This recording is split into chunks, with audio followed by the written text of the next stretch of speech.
suicide rate is just way higher than it. I mean, there's some say it's higher than it should be, but of course there should be none. But yeah, you know what I mean? One is too many, as they one say. Is too many. Yeah. For sure. And the thing is that it's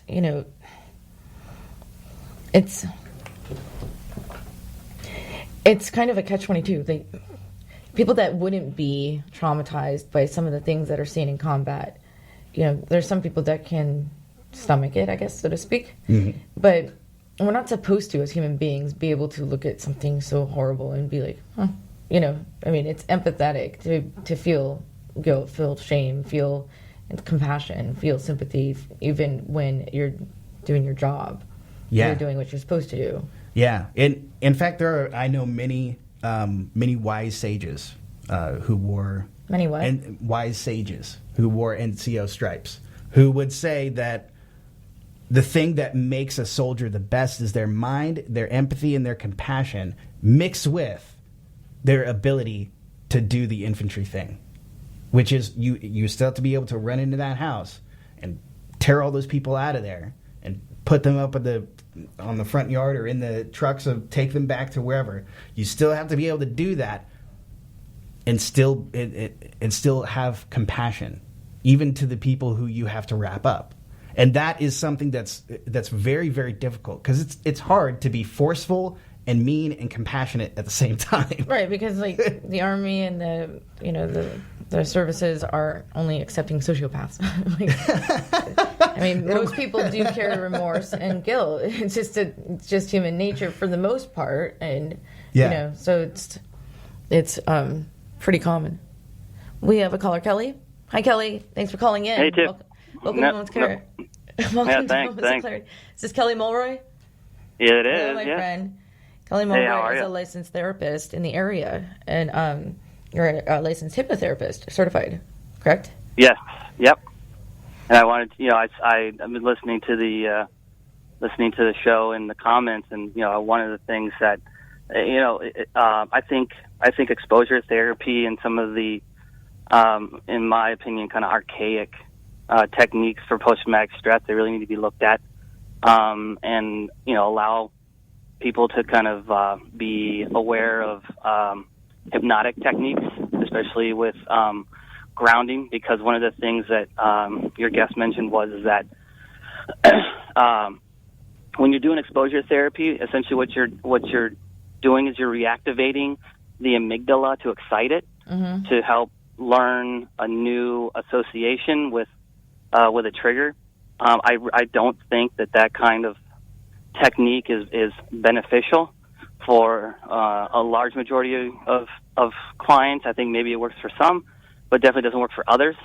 And I think it's those others that would really benefit from a more deep hypnotic technique with some grounding features that helps unstimulate the amygdala, but you can still create those associations with the triggers. Well, I know that different kinds of therapy, that's why there's so many different kinds. Not every one type works for every single person, so it's good to have all sorts of things. Have you treated someone with post-traumatic stress post-combat with hypnotherapy? Oh, yeah, absolutely. I mean, being a TRICARE provider, I get a lot of troops coming home, and so I employ a lot of hypnosis for those clients, and I've found through their self-report that they get significant relief pretty quickly. And you're pretty successful with that. I mean, I've sent clients your way that have had needle aversion or are scared to go to the dentist, and it is effective, even though I'll tell you that it isn't, just to make you mad. But no, Kelly's been a colleague of mine for a long time, so we kind of give each other a hard time. No, but he's specialized with hypnotherapy, and it's amazing what can be done with hypnosis if the person's able to be hypnotized. That's one of the things that is kind of tricky, I guess, in that. Yeah. Everyone with a heartbeat is susceptible to suggestion, It's a matter of kind of the provider. It's my job to assess where they're at on the spectrum in regards to suggestibility, and kind of work a suggestion in that fashion, with a knowing expectation about something like hypnotizability, suggestibility, to kind of help them understand where they're going to be with their results. Yeah, and their treatment, the effectiveness. That's awesome, and thank you for providing that for people. We're going to be having a post-traumatic and PTSD for veterans group at Safety Harbor Behavioral Health and Counseling Center. So if you have any of those clients that might benefit from it, has to be a veteran, but send them my way. Awesome. But for those listening, Kelly's local in the area, Kelly Mulroy, and why don't you plug your stuff so that we the listeners can seriously can find you if they are listening and saying, that sounds like something that would work for me. Yeah, no, I mean, anyone who wants, hypnosis works tremendously with post-traumatic stress, but as you said, it works for really any kind of symptom. My main office is in Land O'Lakes, 3632, Land O'Lakes Boulevard, Suite 106. He'll travel to Safety Harbor if you need it.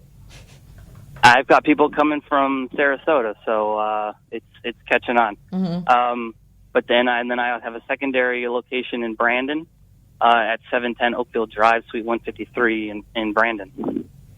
So, and anyone can go on the website, www.parcounselingservices.com to check out some. I have a couple of podcasts about hypnosis they can listen to, and if they're interested, they can. You'll wake up thinking something completely different. Those things don't even work. Those sleep tapes and stuff. We don't remember things while we're sleeping. We don't want to end up like the dude from Office Space, right? And not care about anything and be like, all of a sudden, no, it's nothing good. matters I'm good, anymore. Lumberg. I don't need to come in on Saturday. I'm good. Depends if Thanks. you like your job or not, I guess. Yeah. Sounds like somebody has a case of the Mondays. Yeah. Yeah. What would happen if you ever Hollywood, said that to someone? Yep. you get knocked out saying something like that to someone. Oh yeah. Yep. Oh, such a great movie. But yes, it involves hypnotherapy, and I can attest to what you're saying. That even soldiers have a ingrained kind of affinity for the power of suggestion. There's a lot of soldiers who want to believe more than they want to know. And I find that just the fact that these men and women are so very passionate about joining the service and doing their duty, doing their missions, that itself is suggestibility. And so I love doing hypnosis with troops, because I know that because they're so suggestible to what's right, that I find most of the really great results is with someone who was or currently is enlisted in the services, because they do have that suggestible mind. They're very passionate. They really care. They want to feel that they're doing something beneficial. With purpose. Exactly. Without the guilt purpose. attached. Yep. Right. And if cognitive behavioral therapy doesn't work and changing perception, then it needs a little bit extra oomph. If you have to program a certain way, you can unprogram. Yeah. And there's way more to it.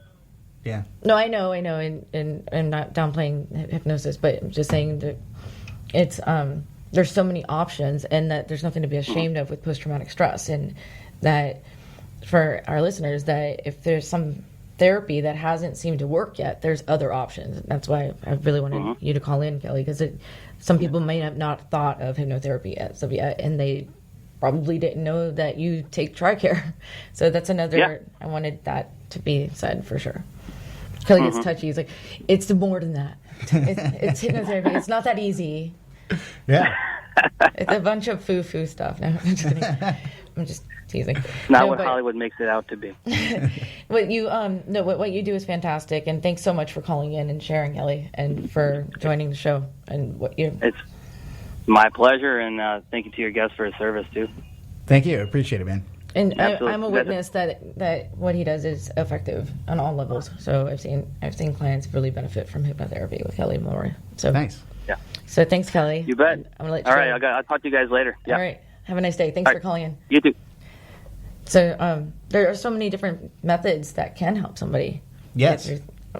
And being receptive to what's there is a step all on its own, especially for someone going through it.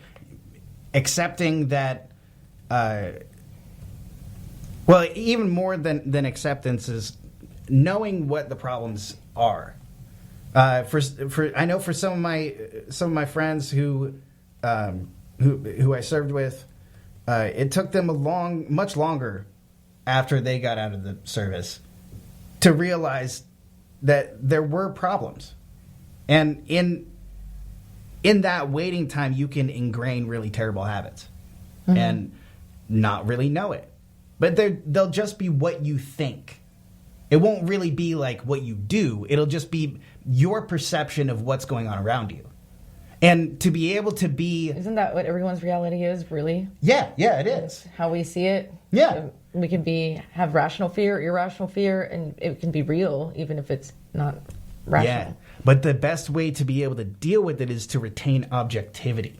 So when you're able to be objective on the things around you, you can take in what's really there instead of interpreting meaning or projecting meaning or projecting... a lot of times it's projecting negative intentions on other people who are trying to help you. That's the most classic thing that people with PTSD do, is they say, you're trying to help me with this? I don't believe you. Right. I don't believe you're trying to help me. Where does that come from? Because I have a lot of clients that are struggling with that, too, thinking that people are, especially with road rage, they did it on purpose, or everything's on purpose. Where does that stem from, in your opinion?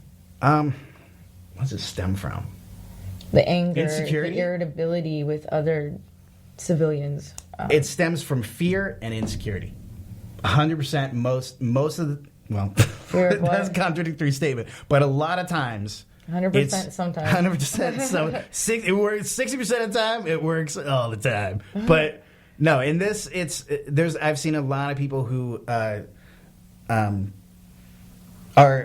it's fear and insecurity. They don't. It's a fear of the unknown, a belief that what they have is impossible to get over, and the obstacles are too great, and there's no point in trying. And all of those things are fallacies. All of those things are perceptions that the person is telling themselves instead of being objective on what's really there. And this is something that in the infantry they train you to do. Because you'll look at a mountain and they'll tell you have to climb up to the top of that mountain. That's where your objective is. And if you just stare at the mountain and be like, I'm never going to climb this mountain. Look at how tall this thing is. I'm never going to be up there. That's ridiculous to think that I could do that. When the reality is that if you put your head down and put one foot in front of the other, you'll get there. Eventually you will. And of course it comes with a lot of work and a lot of pain and heartache. But when you work through it, you learn through it.